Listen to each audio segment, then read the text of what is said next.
সিরাজগঞ্জ বাজার স্টেশন চত্বরে জুলাই জাতীয় সনদ বাস্তবায়ন আদেশ জারি ও উক্ত আদেশের ওপর নভেম্বর মাসেই গণভোট আয়োজন সহ ৫ দফা দাবিতে বিক্ষোভ মিছিল অনুষ্ঠিত হয়েছে। শুক্রবার সকাল ১০টায় বিক্ষোভ মিছিলটি সিরাজগঞ্জ বাজার স্টেশন চত্বর থেকে শুরু হয়ে শহরের এস রোড প্রদক্ষিণ করে মুক্তা প্লাজার সামনে এসে সংক্ষিপ্ত বক্তব্যের মাধ্যমে শেষ হয়।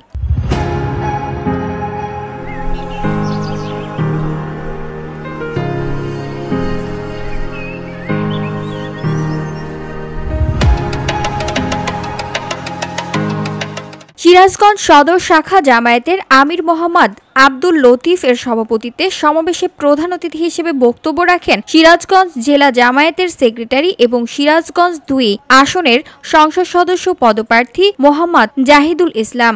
বাংলাদেশের রাজনীতি নির্বাচন সংবিধানের মধ্যে একটি ইতিবাচক পরিবর্তন আসবে, যে পরিবর্তনের মধ্য দিয়ে আগামীর নতুন বাংলাদেশ হবে, যে বাংলাদেশে কোনো স্বৈরাচারের জন্ম হবে না।